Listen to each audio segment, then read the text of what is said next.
Hello, everybody, and welcome into another episode of Prospect Corner here at the Hockey Writers. I'm your host, Matthew Zator, and as always, joined by Dayton Reimer and Peter Baracchini. Guys, we're in draft season. As you can see by the ticker down there, our NHL Draft Guide is live. It actually went live this morning as we're recording. So if you haven't checked that out yet, make sure checking that out. There'll be a link in the description if to go there right away. You can look at it while you're watching the episode. But yeah, and we've got lots of stuff already in that guide. We've got the top, I don't want to say top five, but 5 prospect profiles. At least 4 of those guys are going to definitely probably be in the top 5.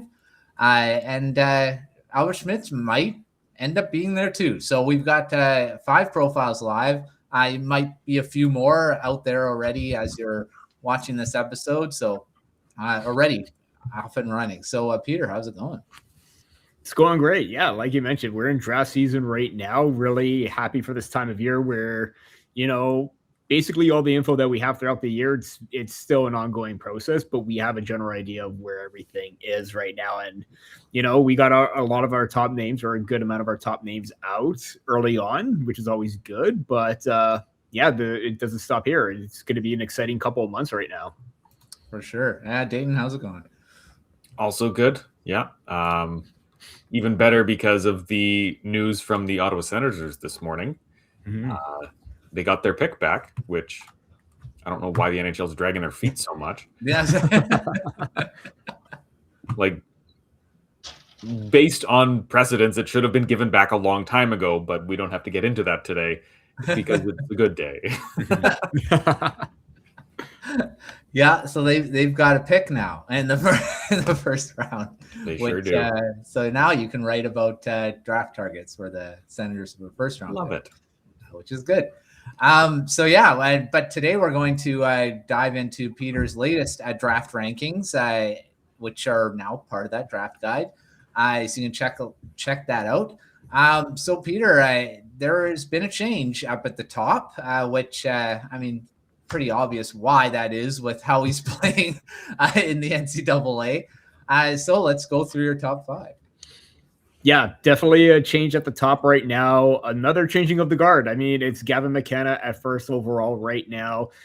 Hard to not have him first at this point. I know there's been the ongoing legal battles and everything happening off the ice right now, but the major charges were dropped. I know he's still facing misdemeanors, and I think that it may or may not affect his draft stock, but it may also improve it as well. There's a lot of talk going around that it can improve it to number 1 status, but the number 1 status being he's on dynamite. Like, he's dynamic. Yeah. He's on fire right now ever since the World Juniors. And even before the incident, he was being very productive offensively. And I know I still have my reservations about the off-puck play, the awareness, the intensity, the defensive play, the things that we had doubts beforehand.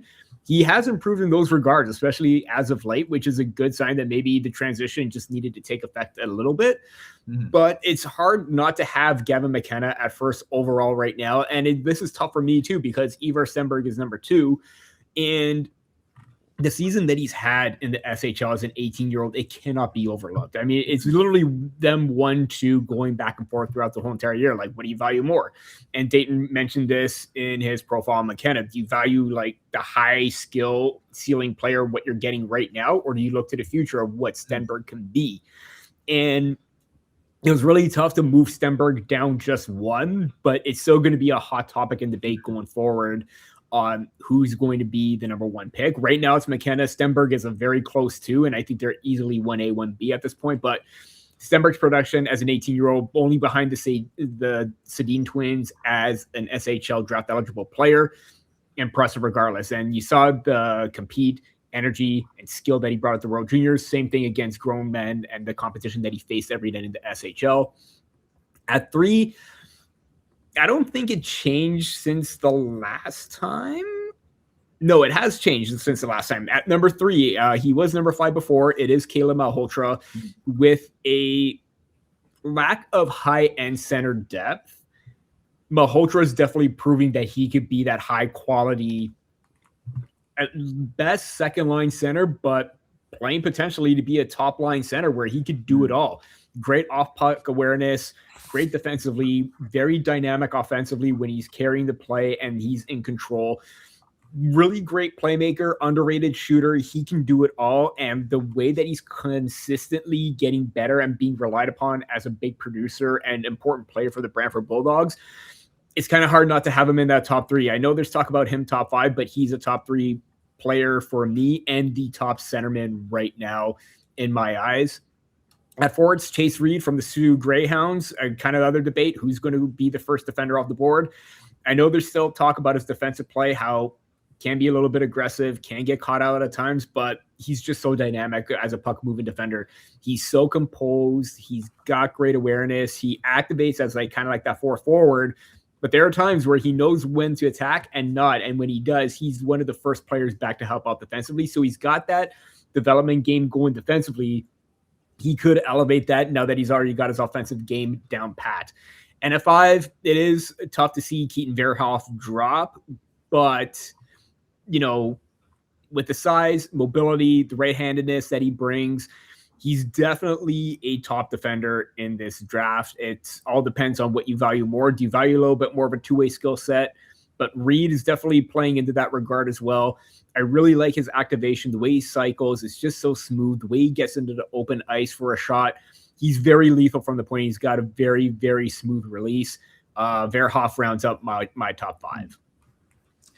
Yeah, I mean, it's going to be interesting to see where those defensemen go because Verhoff has had some scouts have pointed out his skating as being something that could potentially, it's not going to hold him back from the NHL, but his skating mechanics have been questioned by a few scouts. So we'll see if that ends up coming into play for some teams, but I think it's a little overblown on his, but I mean, that's out there for sure.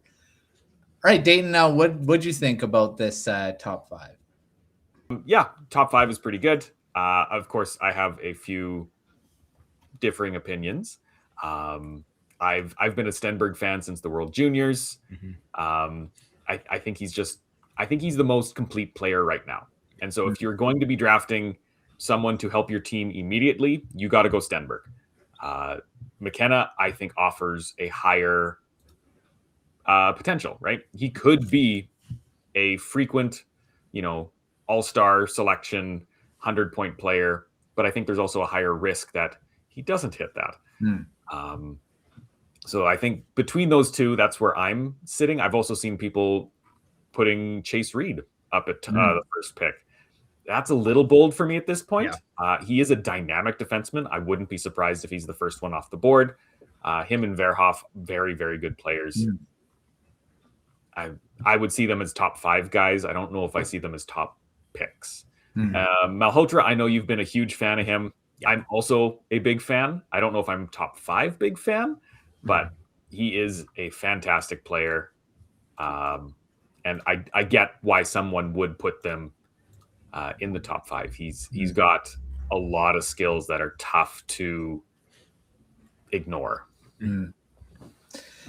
So, I mean, I think he's one guy that will be, he'll be the first center off the board because there's not many, both McKenna and Stenberg are wingers. So, I think Malhotra is definitely a big time. I think he's probably going to be around that top 5 for sure. We'll see where the defensemen go because it's going to be interesting to see that. And even Albert Schmitz is going to be interesting to see where he kind of falls in there as well. All right, Peter, rest of your top 10 there. I mean, Schmitz does fall into here.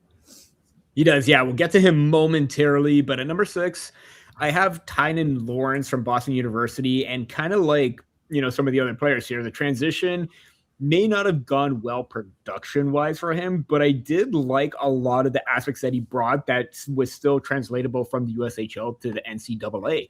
And the shot generation, the play creation was all evident there. It's just his production wasn't. And I can understand why maybe people may think that as a bit of a regression, maybe his stock takes a dip, but he was doing a lot of the right things that made him successful in the USHL. And even recently, he just had it was just recently posted that he had a nice assist on Cole Eiserman's goal recently, where he takes the lane or the passing option off the boards. He powers through the defender and he spots Cole Eiserman in front for a goal, where Cole Eiserman usually does a lot of his damage. But that awareness, the attention to detail, the ability to create and get something out of nothing is what makes Tyler Lawrence so special. And he's a reason why I still have him within my top 10 and still teetering on that top 5, because I do like his game. And I think there's a lot of potential that once the points do start to come, then he's going to be that impact player that he was in the USHL. At 7, it is Albert Smits. Looked really good in the Liga, was playing big minutes. He's still doing the same thing with EHC Munchen in the DEL. I'm not sure if I pronounced that correctly. But he's still playing the minutes. He's still getting those opportunities as a young defender. And just like what he was at the Olympics, where he held his own against NHL competition, thinking maybe he's not even just slowly becoming a top 10 pick, but there's a lot of talks that he could even reach the top 5. And that's where maybe he could surpass someone like a Verhoff. And I know that he's maybe a left shot defenseman, but the way that he's playing, kind of similar to Stenberg, different positions, if he's able to fast track his way to the NHL, it's because of that experience that he has and the mobility from the back end, the defensive game that he has one-on-one. Again, still raw in some aspects, but the awareness and the puck mobility is there, and the confidence that he possesses is really strong. At number 8 is Daxon Rudolph from the Prince Albert Raiders. Again, he's third among WHL defenders in points. I mean, he just continues to progress and get better in all aspects of the game. Defensively, really tough to go up against. I really like the composure that he brings. He's got that offensive upside. It just screams top 10 defender right now. And even so that maybe Smits and Reed and Verhoff are maybe 1, 2, 3. He's definitely within that next range or within them to possibly surpass them. Number 9 is Carson Carroll's Prince George Cougars. I can't say anything bad about Carroll's game.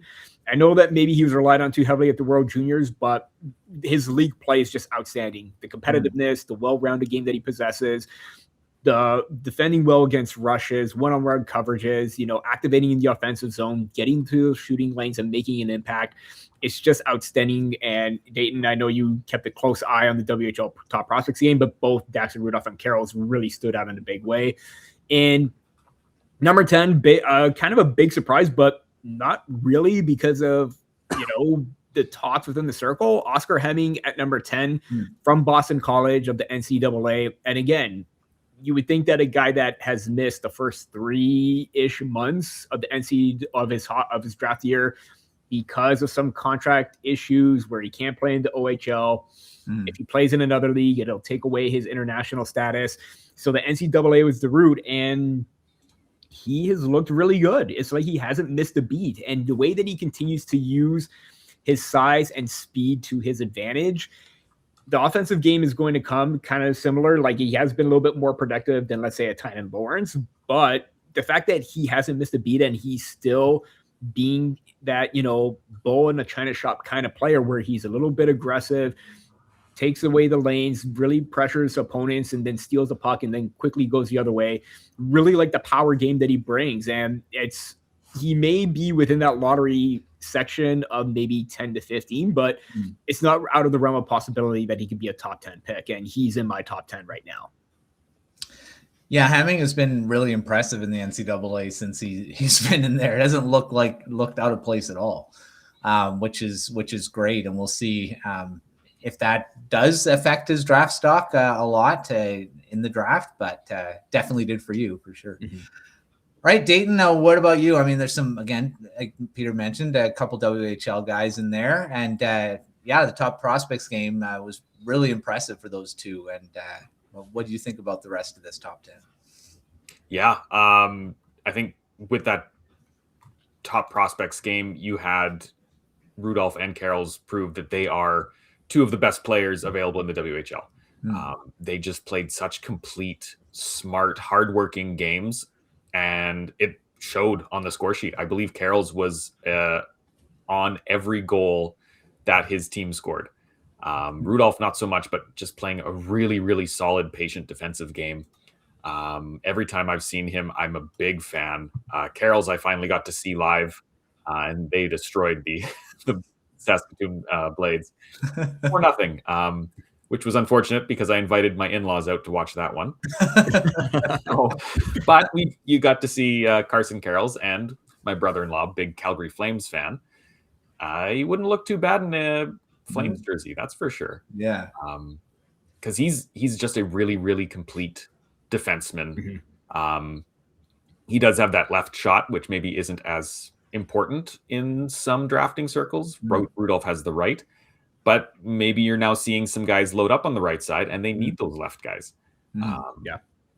So yeah, I think really with those two, you could almost coin flip, and you're getting, a little of column A, a little of column B. They're fantastic players. Schmitz is another really good player. I'll talk more about this in my draft ranking coming out later this month, but Schmitz reminds me a lot of Carter Yakimchuk.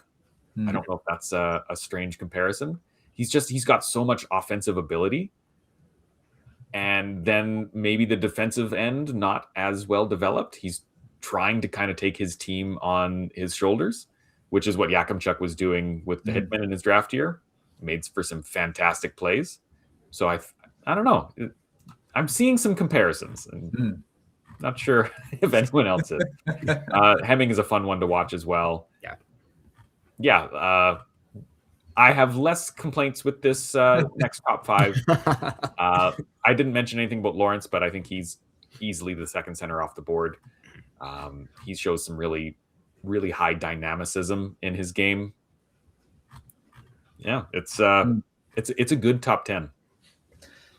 Yeah, I mean, again, a lot of these guys, we'll see where they kind of fall, and it's going to be interesting after the top three, you're going to have, actually after Stenberg and McKenna or Chase Reed, who knows who goes in that part, but I think it goes wide open after like 4-ish, maybe, when you're kind of seeing, you might see some other guys come up, and who knows where. I mean, there's always unknowns in the draft. We always seem to think where you have it right, and then a team like the Ducks goes and throws in a Beckett Seneca, which I mean is a great that's turning out to be a pretty good one.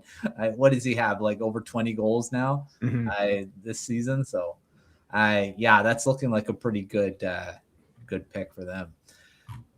All right, we always do this. The risers and fallers. Peter, we'll start. You can group them together. What are you looking at for the risers, fallers from this version? I'm going to start off with the fallers because I feel like that's a little bit easier, and I think there are a lot of names that have risen up in the rankings.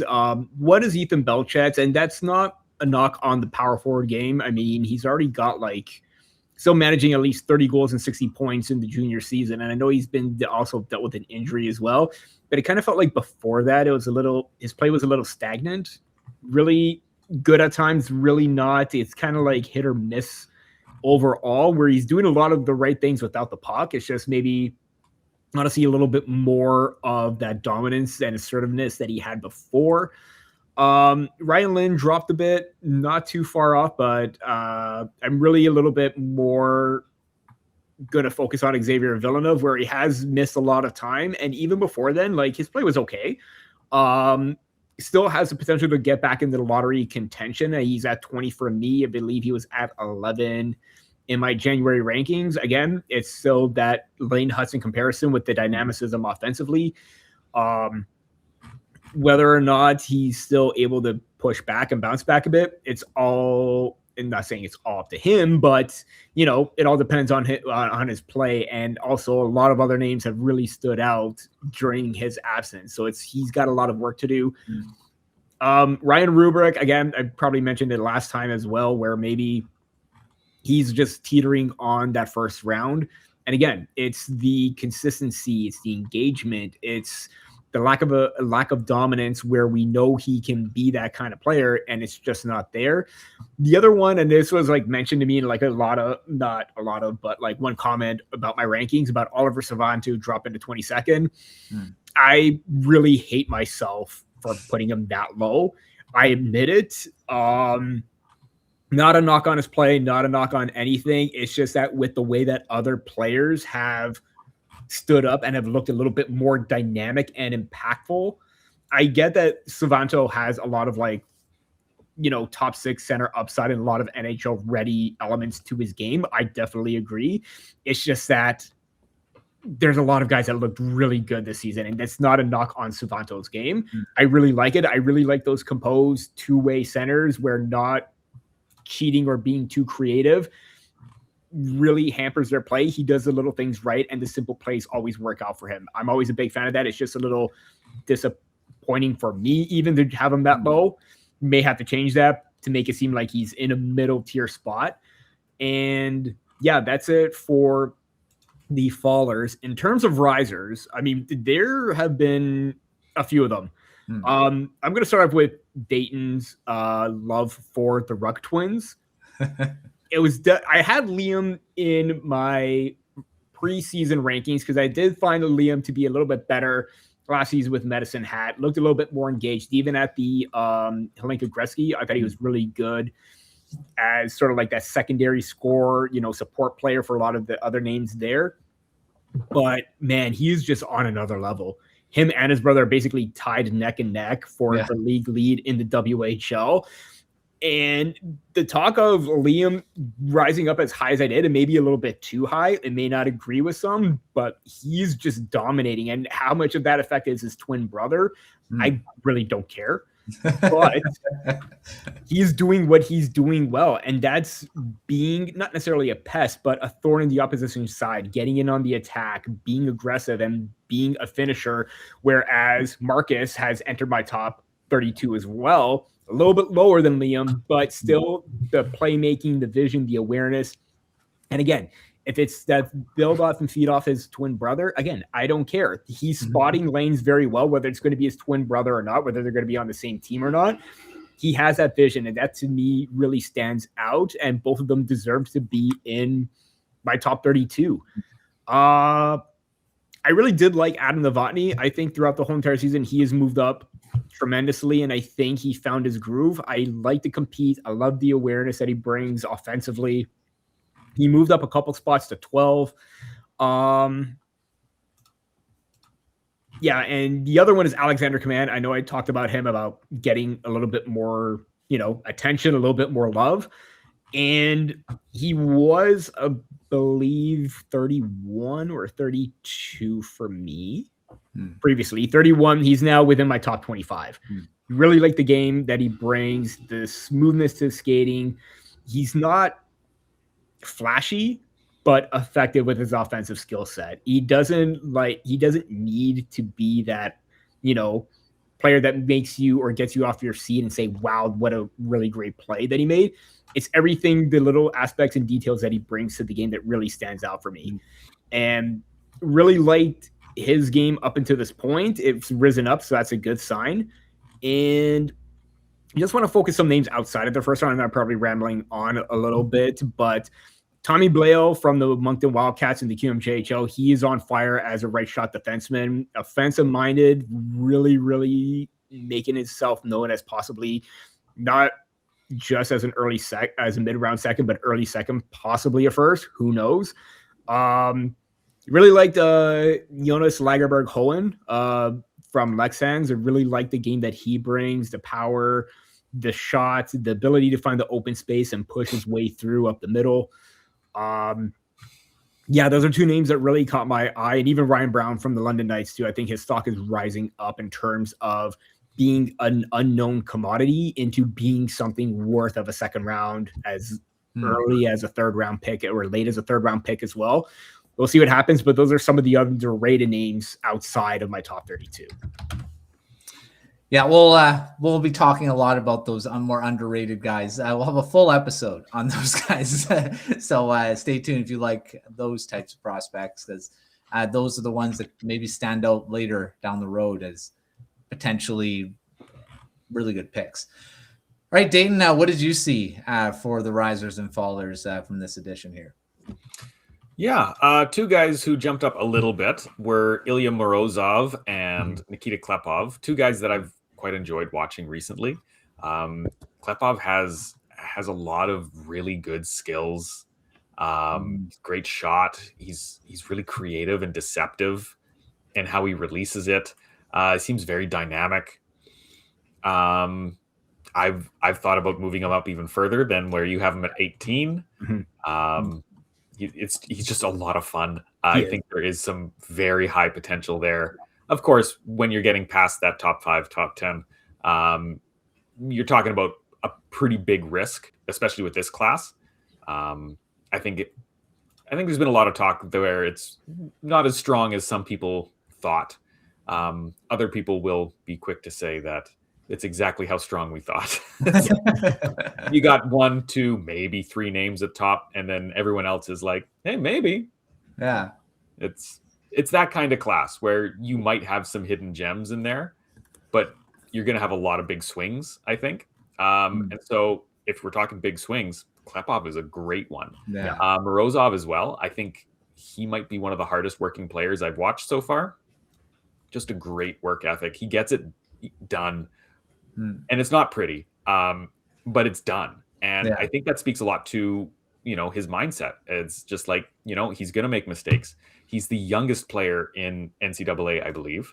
And yet he is right on pace with everybody else. At least, keeping up with the speed. I think his points are still pretty. Oh, I might be confusing with someone else now. I can't remember, but give me a second.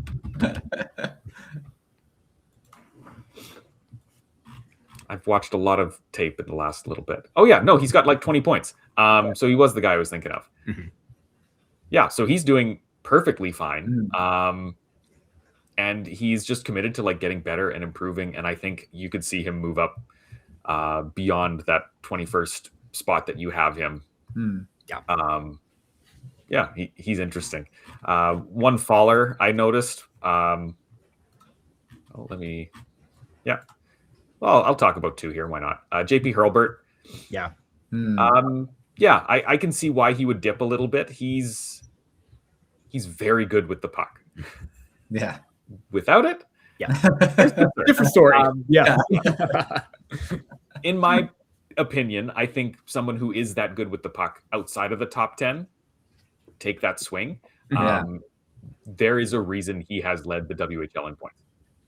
He knows how to drive the net, and he knows how to create offense and create scoring chances. He looked really good at the top prospects game. He didn't score until like the very last couple of minutes, I think. I kind of felt bad for him after a while because he'd see him break in, and then the goalie would stop it. He would be able to beat the defenseman too. He has the quickness, he has the creativity, he has that that drive.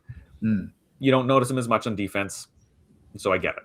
And the other one was Mathis Preston, who's just kind of a lot of people seem to be soured on him. Lack of a better term, souring on him. He just hasn't kept up with his pace that he started very early on. I think I put him as my top WHL player in the preseason list I put out. He might be 10th now. Yeah. Like there's been so many other guys who've just elevated their game, and at the very least, he's just kind of plateaued. He hasn't really taken that next step that I was hoping I would see, kind of like a Berkeley Catton. I thought there was a lot of skills like that, and he's not Berkeley Catton. Injuries have definitely been an issue. That's why he wasn't at the top prospects game. He was injured, and so people didn't get to see what he could do. That is very unfortunate. And so they're relying on stuff that maybe they don't get to see directly. And that's never going to give you as good of a read. So yeah, having him at 29th, I still think he could be a first round pick, but he's not trending that way right now. So.